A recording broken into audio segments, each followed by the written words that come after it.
Следен разговор со доктор Сашо Стојановски.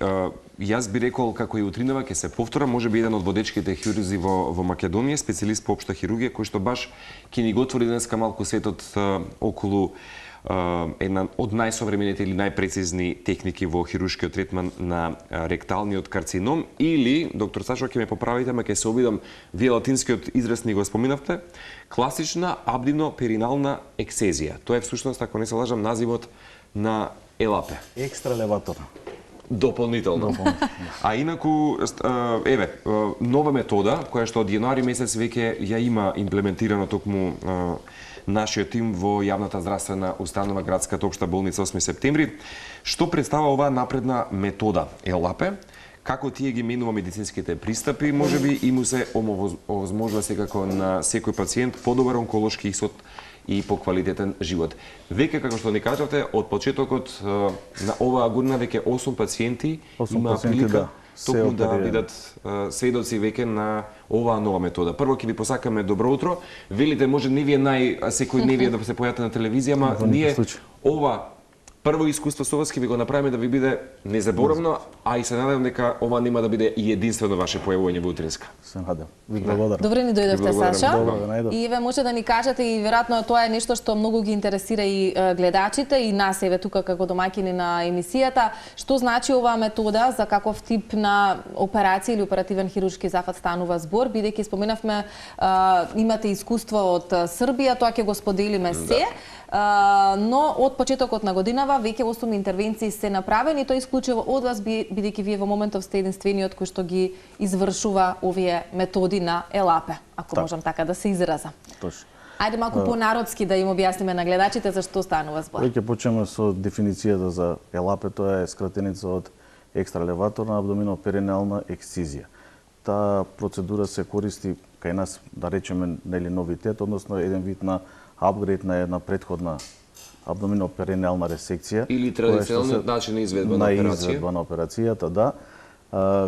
Тоа веќе во светот се имплементиран 2000 година од страна на познати светски хирурзи, на дополнување на веќе претходни две, односно првата абдомино-перинеална што ја рековме 1908 година од хирургот Майлс, кој што се вика или Майлсова операција. Потоа е со тотална мезоректална ексцизија од Бил Хелт, кој што е еден од врвните хирурзи во светот, и после тоа како се надградува целата таа работа, се со цел пациентот да добие една операција која што ќе му возможи понатаму поквалитетен начин на живот и намалена стапка на рецидив, односно повраток на болеста во локалниот дел каде што се наоѓа. Ако веднаш треба да ве прашаме сега можеби лаичко прашање, која е разликата помеѓу вие? Споминавте ве зад камери пред да почнеме да говориме дека практично 70-80% третманот со операцијата е практично ист, идентичен, меѓутоа овие 20-30% се новина можеби во изведбата на ЕЛАП. Да, новината е генерално во позицијата на пациентот. Ова е процедура која што захтева малку повеќе време и порано се работел дори во два тима, значи има еден дел кој што е абдоминален, кој што влагаме преку стомачната празнина, а другиот дел се работи доле, бидејќи генерално процедурата е наменета за карциноми, рак на дебелото црево, завршниот негов дел, кој што би зафатило испод 6 сантиметри. И оние делови каде што не може да се сочуваат сфинктерниот механизам на аналниот канал и генерално 100% мислам завршува со стома. Значи ЕЛАП е всушност процедура која што е особено за пациенти кои што имаат канцер на дебелото црево. Низок канцер на дебелото црево, односно завршниот дел, ректум и анус. Да. Може ли да појасниме во која фаза на карцином треба да, односно за која фаза е наменет? Дали ако дојдат во рана фаза или во подоцнежна, може или не може да се применува оваа метода? Оваа метода се применува генерално во напреднат стадиум на карцином и секој оној карцином кој што го зафаќа сфинктерниот механизам, каде што не може да се направи операција која што би можела да го задржи она нормално функционирање на човекот. Ако би се направило тоа, голем е процентот да биде со инконтиненција, односно да има неволно излевање на фекална содржина. Колку се менува квалитетот на животот после операцијата, односно после колка временски период од изведбата на тој хируршки зафат пациентите можат нормално да функционираат? Со оглед на тоа дека на денешницата ние практикуваме отворена метода, меѓутоа се повеќе ја практикуваме лапароскопскиот метод на изведување на операции, роботската хирургија ние во некоја блиска иднина ќе речам. Генерално треба да се направи селекција на тие пациенти. Секој кој што може да добие лапароскопска операција, се трудиме да ја завршиме на тој начин, меѓутоа генерално ако не се успева се прави отворена метода. Пред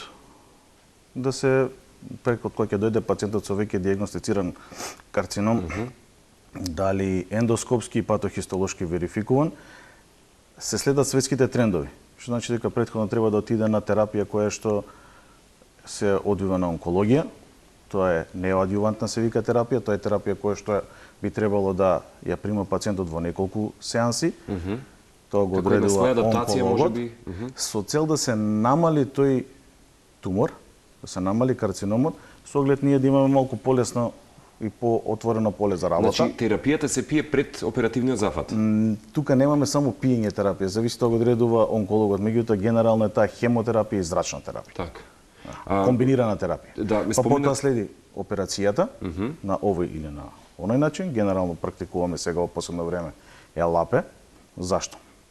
Заради тоа што му дава на нас првично како хирурзи сите оние структури кои што би можеле да се повредат во однос на претходната абдомино-перинеална ресекција, што ја правиме, тука со превртувањето на пациентот од една Лојд Дејвис се вика позиција, гинеколошки, народски кажано, се менува во позиција која што е реверс, обратно. И генерално сите со стомакот, да речеме, со стомакот лежи, на операцијна сала. Нормално лежи на грб, оваа процедура е со стомакот лежи на стомак, во некоја проум позиција, што е джек-најф позиција. Кога се изведува Кога се изведува ЕЛАПето, да. ЕЛАПето. Вие споменавте за лапароскопијата и јас се сеќавам во едно мое не толку давнешно патување во Соединетите американски држави, најдов на еден човек, медицински експерт, кој што говореше конкретно за роботската хирургија, дека во голем дел веќе се и применува. Меѓутоа, како се изведува ЕЛАП, да речеме, нели, од технички аспект, баш се користи можеби минимално инвазивен пристап на како лапароскопија или баш роботската хирургија? Зборам сега во светски рамки. Робот се уште кај нас нема во Македонија. Али ќе кажам дека во блиски дни на планот е да се донесе. Ќе видиме колку ќе биде тоа, нели. Апликативно, да речем, апликативно. Се трудиме да работиме лапароскопски minimal invasive surgery, заради тоа што придобивките се повеќе за пациентот. А се добива ефект ист реално како и за отворена хирургија. Али пак ќе напоменам, тоа се селектирани пациенти. Јасно. Значи не може пациент со body mass index над 35-6 да се оперира со малку поголема гојазност. Да. Јасно. Кои се главните предности, доктор Сашо, на ЕЛАП во однос на можеби онколошките резултати, како што се, например, да речеме, намалување на оние локални рецидиви и така натаму? Што би појасниле тука, да речеме, и по операцијата? Резултатите кои што да речеме ги имаме и кај овие 8 пациенти од јануари година. Така. Од онколошки аспект правиме муабет, се добива препарат кој што патолозите им е многу полесно и попрактично да го обработат. Тоа значи дека при ЕЛАПето се добива препарат кој што е во форма на цилиндар, за разлика од претходниот кој што е при абдомино-перинеална ресекција се добива препарат во однос на конус. Тоа значи дека дел од масното ткиво кој што го виткува завршниот дел на дебелото црево, ректумот, каде што има крвни нервни садови и лимфни садови, каде што и се шири карциномот, има простор за да се направи, да се остави дел од тоа ткиво, што не би требало да биде таму. Со тоа што кога ја работиме во процедура, тој цилиндричен дел од препаратот го опфаќа целиот тој мезоректум што се вика и не се намалуваат шансите да се за локален рецидив. Се добива препарат кој што не е оштетен, бидејќи се во нека друга прилика ќе можеби малку подетелно продискутираме како изгледа таа процедура, што се опфаќа, до кој степен, до кој ниво се оди.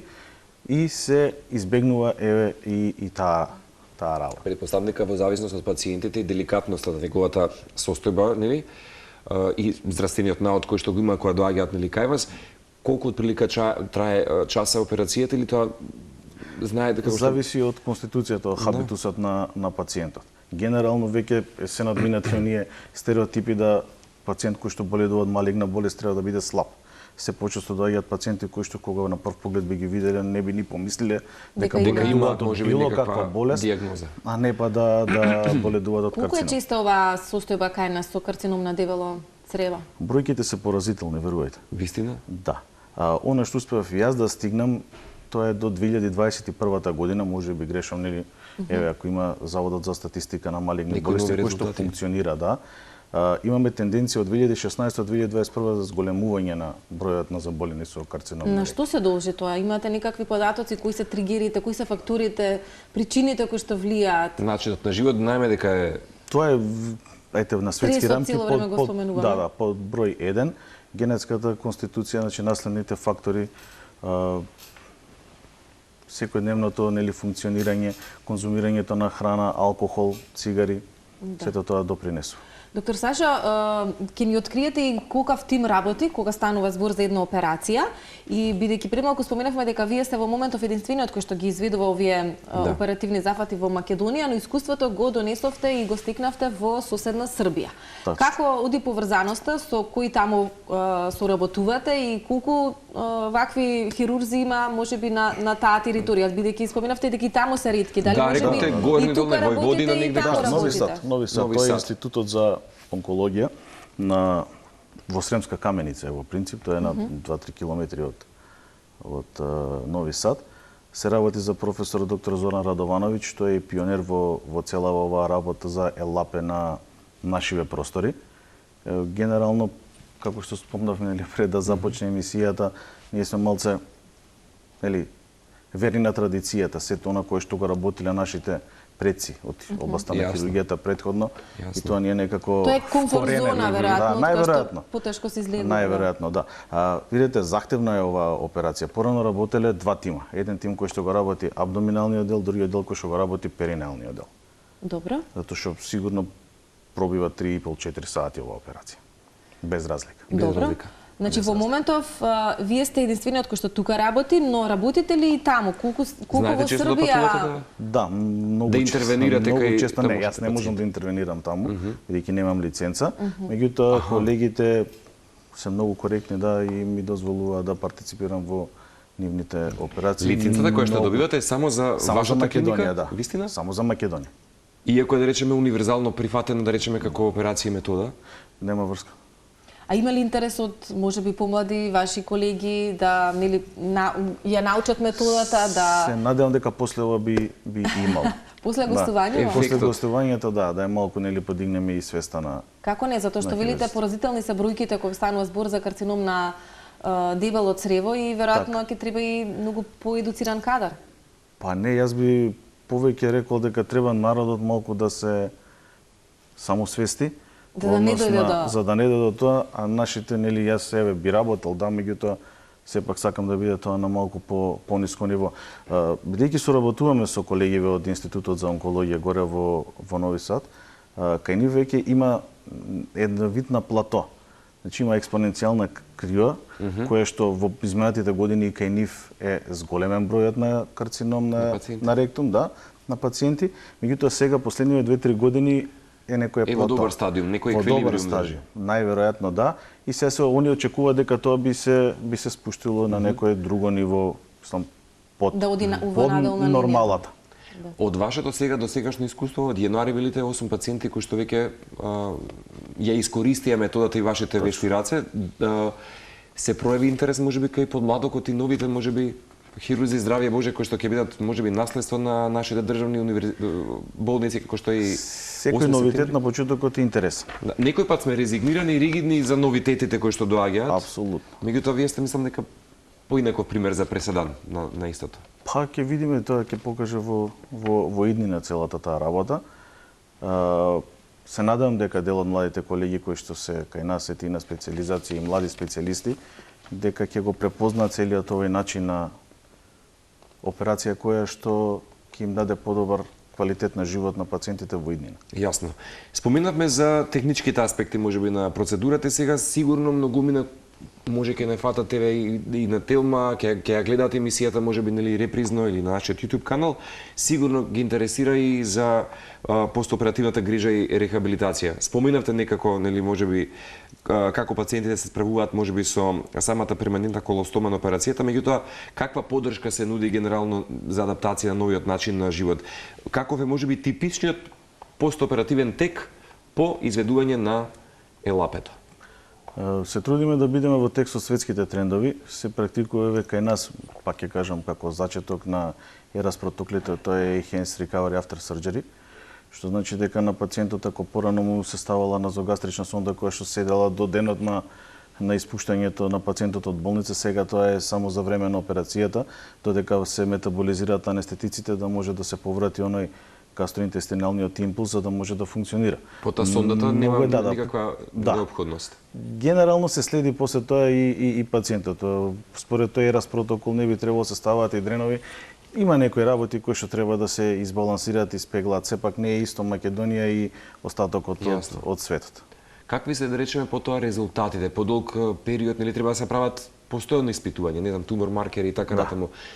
Во светски рамки, елапето е прилично нова метода, така? До 2000 година е имплементирана и препознаена како основна процедура за третман на пациенти со низокарцинома. Каде? Во која земја? Секаде низ светот. Секаде низ светот. Генерално ние не доцнеме многу. Не доцнеме, не. Мислам дека сме во чекор каде. Да, генерално тоа е окей. Да. И тоа сакам да ја прашам доктор Сашо, дали потоа може да бидат во еден спокој пациентите, резултатот или соодносот на онколошките резултати потоа можеби да речеме од изведба на операцијата? Ова болест генерално ќе збор. Нема не биде играње. брутално, меѓутоа спокој не. Сето она кој што треба ќе се заврши операцијата. Биле ли пациентите пред операцијата на онкологија, завршено е хируршкото лекување, после тоа тука не завршува. Они повторно се враќаат на онкологија. Повторно се има прима терапија и на секои 6 месеци се прават тие испитувања. Тумор маркери, компјутерски томографи, магнетни резонанци, за да може да се види дали има рецидив и да се делува на време. Генерално има статистика или што велите сега, ајде, лошиот начин на живот, ова е веќе сериозно стресен начин на кој што го живееме, секоја некаква епоха и деценија која што ја живееме е различна од претходната. За оваа може да кажеме дека е можеби најбруталната за сите, со оглед на наталитетот и така натаму, меѓутоа заболуваат повеќе дами или мажи можеби токму Па со може за старосната граница да споменеме, дали е поместена. Еви, речеме и овие пациентите кои што веќе интервениравте осумина од јануари месец, Така. која е возраста? Генерално се над 55. Најчесто. Ако во статистиката наша стои над 65 години, проблемот е, и пак ќе кажам поразително, е што се помлади луѓе заболуваат од оваа болест. Генерално, рамуавет од карцином, а особено од колоректален и карцином на низок ректум. Мажите заболуваат за некој процент повеќе. Кај нас, така најверојатно и на светско ниво, има некаде разлики во тој процент, меѓутоа ништо сигнификантно. Генерално двата пола се зафатени. Јас сум член на комисија за рана детекција и скрининг на карцином колоректален, така да ние ја спуштивме таа граница да од 45-та година веќе се прават ендоскопски испитувања, конкретно колоноскопија, бидејќи станува збор за колоректален карцином, и тоа е имплементирано веќе. Само треба свеста на народот да се поткрени на малце повисоко ниво, само свеста за сам себе. Најмладиот пациент кој ви беше од овие 8? Мене ми бил 28 години. Вистина? Да. Само уште некаде кон крајот, кој се можеби или постои голем ризик можеби од операцијата вака додека се случува, додека се изведува, претпоставам со оглед на тоа велите се подпираме на традицијата, меѓутоа секоја новина некој пат можеби влева и кај вас мал скептицизам, ајде да кажам страв, можеби на почетокот додека фатите ритам во изведување сега на оваа нова метода. Да, убаво рековте, кога ќе се фати ритам, веќе работата оди како локомотива по-гладко, а меѓутоа не може да се опушти. Секој пациент е посебен случај сам за себе. Се зависи од стадиумот на туморот, да не го кажам цело време карцином, нели? Стадиумот на туморот, локализацијски поставеноста негова, колку бил предоперативно проширен, колку делувала таа неоадјувантна, односно предоперативна терапија, многу фактори се во игра. А дека има структури кои што може да се повредат, дефинитивно има. Постои. Внимателноста треба да биде поголема. Самиот тој процес, како прво присутноста на таа промена што е долу, во завршниот дел или на дебелото црево, самата неоадјувантна терапија која што има и зрачна терапија, секој организам различно делува. Така да може и некои структури да бидат навлечени на процесот и да настане нели нивна повреда. Значи треба да се внимава многу. На едниот или на другиот начин. Која би била најголемата препорака за луѓе кои што веќе имаат направена операцијата или генерално имаат вакво заболување? Некој пат мораме да се збогуваме и да се разведеме од некои наши конекции во животот кои што или пак стари навики. Така. Ви кажав и пред малку и во секое наше лично обкружување, како и во моето се случило да имаме нели блиски луѓе кои што се соочиле да речеме со канцер, овој тип на канцер. Апсолутно. И некој пат е тежок моментот да се направат нови промени. Па тоа би прашал што тука треба пациентот вистински да внимава за време и по операцијата. Од што треба да се Ако одвикне? збориме за пациент, веќе го дефинираме како човек кој што веќе е со диагностициран карцином. Јас би рекол за популацијата, Така, убаво кажано. самите себе нели почнеме да се почитуваме повеќе, зголемена физичка активност, нормален начин на исхрана, да се откажеме од оние навики стари, алкохол, цигари, тие што конзумираат, и да се почнат со тие ендоскопски испитувања. Значи, матичните лекари кога ќе им се јават на нивните пациенти, не за матичени, бидејќи скрининг програмата веќе на големо се имплементира кај нас, се имплементира, не се применува. Треба да е применат уствари луѓето, пациентите. За да не се многу е полесно кога ќе се фати во ран стадиум таа промена. Затоа што полесна е операцијата, ајде за нас, меѓутоа И за нив резултатот е многу подобар. Уште само за крај би ве прашал, затоа што верувам дека едве чекавме со Цеца да го споделиме нели како новина и верувам дека може и по овој разговор многу минај ќе успокоите дека постои надеж. И верувам дека и вие како долгогодишен хирург знаете да направите и психолошка состојба кај пациентите, да ги смирите и така натаму, бидејќи мислам дека најголемата мисија кај еден пациент кога ги дознава резултатите и така натаму е малку и да му дадете надеж. Сега ако треба да го подготвите пациентот, во моментот не гледа, што би му кажале на секој ден кој што можеби за жал треба да подлегне на операција лапе? Секи биде добро. Секи биде добро. Ви благодариме уште еднаш за ова искуство. Благодарам и на вас. Ќе има прилики да се пријатно. Да. Така, за прво искуство телевизиска, така? Не било толку страшно. Не беше толку страшно. Како што вие велите, можеби нашата работа е комплексна, мислам дека не постои по-комплексна и по-благородна работа од вашата, спасувајќи за живот, па токму затоа ќе ви заблагодариме што денес можеби некому со вашето појавување баш така Да, му дадовте се надеж. надеж. Да. Ви благодариме многу.